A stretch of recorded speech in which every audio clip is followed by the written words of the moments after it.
Hey guys, if you're new here and you like what I'm putting out, don't forget to hit that big red subscribe button and turn on all notifications so you never miss an upload.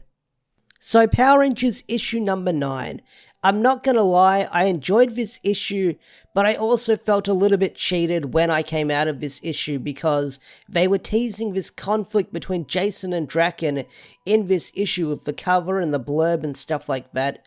So I thought that these two characters would throw hands and we would see some kind of victor in the fight.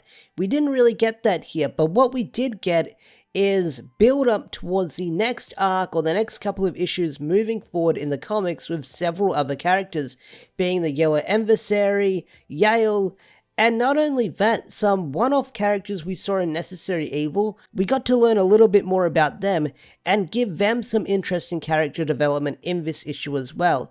And that was really cool what Ryan did with these characters that we got in this issue. There was a lot of stuff going on, but it felt really balanced and I enjoyed it quite a fair bit. So without further ado, let's talk about Power Rangers issue number 9 by Boom Studios.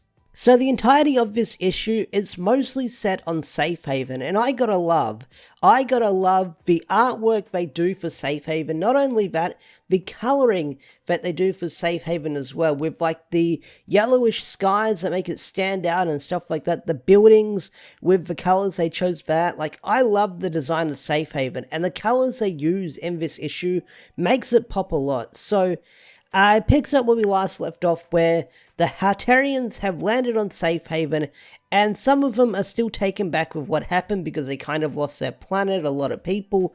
So they're kind of adjusting to their new life on Safe Haven, where they're probably going to be living for the rest of their lives. And one of the elders is kind of in disbelief that they don't have much of their culture left. Like, all they've got is like a few books and a couple of seeds, and he says to Zach, saying, "I can't help, I should have read more."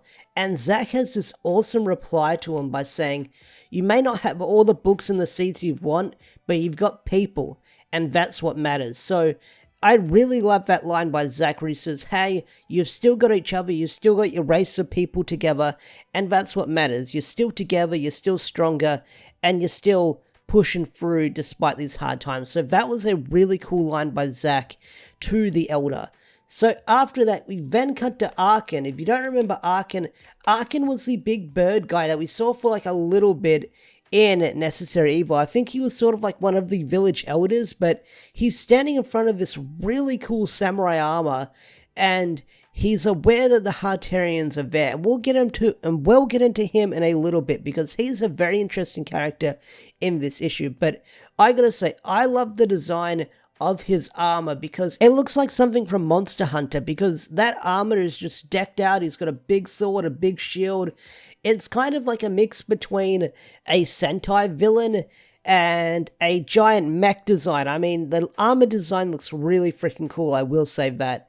And props to the artist, props to Francesco for doing an awesome job on the armor. I mean, it's a cool looking design.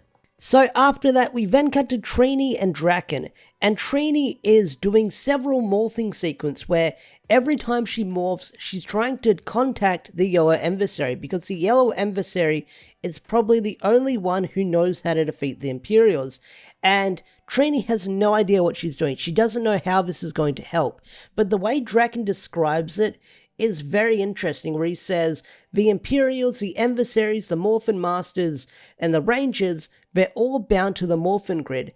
It's like a great big cosmic spider web, and you're all connected. And every time you morph, you're pulling on that web, trying to contact the Yellow Emissary to show that you're reaching out to them, or reaching out to them. So I really do like that metaphor that Draken uses, but I also do like the line he says before he explains the whole web analogy he uses, where he says the Rangers win so much but know so little. I mean, he's kind of right about that. Like, they don't understand the bigger picture with what's going on. So Trini isn't able to do it despite her really hard efforts, but she's still going to try. But I really do like when she explains to Draken how she's trying really hard but doesn't know what she's looking for, because it's a close-up on her face and you can just see like the sweat and exhaustion and the tears in her eyes, that she's tired, she's exhausted, she has no idea what she's doing, but she knows that she needs to do it. So I really do like the facial expressions that that was drawn on her face. Like, that was really freaking cool. And because Draken sees that she's probably not going to do it, she's not going to be able to do it, Draken decides to walk off and says, well, if the universe is doomed, I'm going for a little walk and I'm going to find something more interesting to spend with what little time I have left. So after that, we then focus on Reshka and Yale, and they're exploring the forest. They're trying to find these weird jellyfish, but they're not having a good time. The kid is not having a good time because they're lonely, they don't have anyone else like them on the planet. Safe Haven doesn't have the best weather conditions, it's hot and sticky. They're not a big fan of it. And they ask Yale, saying, you're probably like me as well. You were brought here and you probably don't know where you're from as well. And Yale can't really respond because it's a big old cat, but it is setting up for something big with Yale later down the line, which we'll talk about at the end of this issue, or the end of this review. So remember how I mentioned how Arkhan had that big armor and that cool looking sword earlier? Well, he puts it on and wants to start killing Hatarians. Why? Because they imprisoned his people and wiped them out many years ago and basically slaughtered a lot of his people, so the dude's out for revenge. He said he'd take revenge on them and avenge the blood of his people by spilling their blood. So the dude's pissed off. He doesn't like this race of people, so he wants to kill them all. So Zack has to intervene and try and fight him off. So we'll get to that fight in a bit, because I want to talk about the meat and potatoes of the whole Draken and Jason thing. Alright, so let's talk about the thing that was kind of built up and teased with the promo and the cover of this issue. The Draken and Jason thing. So Draken stumbles across the giant vault that's got a lot of those characters sealed in the canisters and the urns and stuff like that. And I do like when Draken stumbles across it because he's bantering with Saba, saying, oh, Saba, you know what they say about big vaults? Haha, no, that's not it. The bigger the vault, the bigger the prize inside. So Draken is looking for something in there. What that is, it could be anything with all the different characters that could be locked away in that vault. Kia, anyone, Vox, anyone could be locked away in that vault. But Jason discovers him, and Jason says, hey, you don't want to do that, or you'll probably be shoved into one of those canisters. And this is where the two start talking, and Draken says to Jason, saying, hey, once this whole Imperials thing is all over, can you please let me go, or would you consider letting me go? And Jason's like, that's funny, we're not going to do that. Once this is over, we're taking you back to Zordon. And Draken sort of says, hey, I've done my fair share, I've risked my life more than once, and I've earned my freedom. So Draken has an idea, saying, how about I fight you for my freedom? I'll fight you for it. Because I'd rather die than being shoved into one of those canisters that everyone else is shoved into. And this is what I love about Draken, because he tries playing mind games with Jason. He tries to sort of bait him into fighting him, where he says, Jason, we both know the whole hero game is just an excuse. You want to hurt people, but you don't want to feel bad about it. So you found a positive way to unleash all that aggression. I'm not judging you, it's smart. So Jason kind of denies it, and Draken continues going on saying, hey, I can tell you've been wanting to kick the shit out of me for a while. Why not do it? Here's your chance. He says it's very simple. If you win or knock me out, you can just tell them I was asking for it. But if I win, you tell everyone I escaped. And this is where Draken just cuts a promo on Jason by saying, unless you don't think you can beat me, because the Jason in my world, he couldn't beat me. And this is where you have Jason just staring at Draken. And Draken says, what do you say? But they don't get the fight. It's kind of interrupted by Zack saying, hey, I kind of need backup here of everything going on. So we don't get to see these two characters fighting. But I gotta say, I admire the mind games that Draken was playing with Jason in this issue, trying to bait him into fighting him. Because if we did get to see these characters throw down, that was teased on the cover and stuff like that, it would have been a pretty cool fight, I will say that.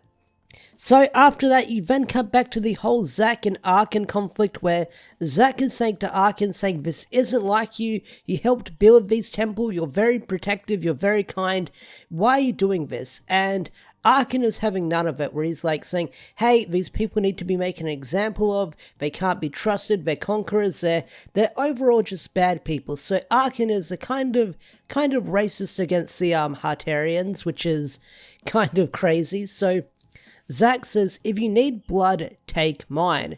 And Zack gives this big speech to Arkhan by saying, hey, I know who they are, I know what they've done, and it makes me sick. But they're not here to conquer this place, they're here because they lost everything, just like you. And I could stand here and watch you kill them all, but it's not going to change what they've done, and it's not going to fix the universe, it's not going to fix the world.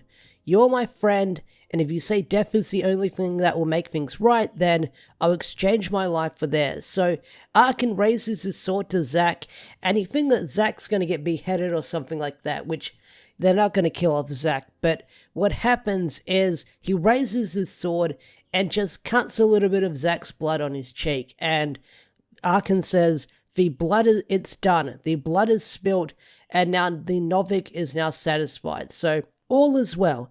There's peace between the Hartarians and Arkhan, but he's going to embrace what Zack said and learn from it. And Arkhan even says, like, Zack's blood may protect you here, but it does not wash away all the things your people have done to mine. And that's where that conflict ends between those characters. So after that, we then cut back to Trini, who is still trying to contact the Yellow Emissary, and she gives it one last shot.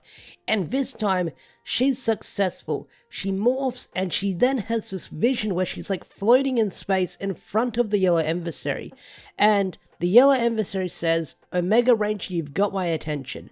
But we don't see the extent of that conversation between the two characters. But while this is all going on, the other characters arrive, and you just see Trini in the real world floating as she's having this vision. She's like hovering in midair. So Jason and Zack and Draken show up, and Trini snaps out of it.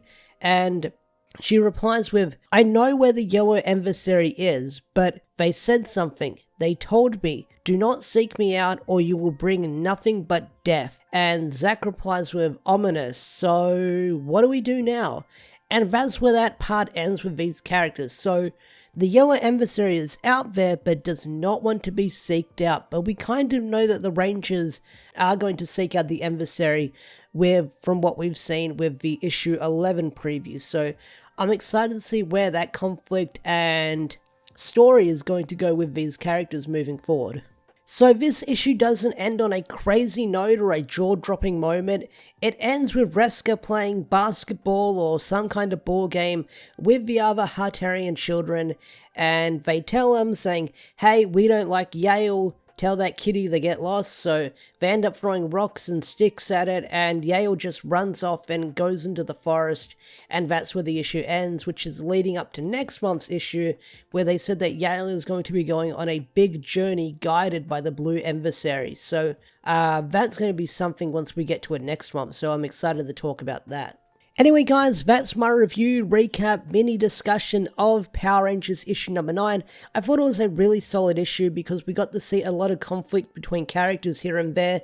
Sort of a race problem between Arkhan and the Hartarians, which is no stranger to the Power Rangers when we have characters like Ransack that wanted to kind of wipe out humanity with how they treated the mutant race and stuff like that. So I'm no stranger to the whole race issues in Power Rangers with one species wanting to wipe out another. So we've seen that before in the Power Rangers franchise, but I'm hoping that we do see the Jason and the Draken fight eventually because they teased it. Are they going to fight eventually? Are they not going to fight? Is Draken going to see the error of his ways? I don't know, but I enjoyed this issue and I'm excited to see where it's going to go next month with the 10th issue of Power Rangers and the whole Yale adventure that character's going to go on. So come back next month for my review of Mighty Morphin and Power Rangers issue number 10.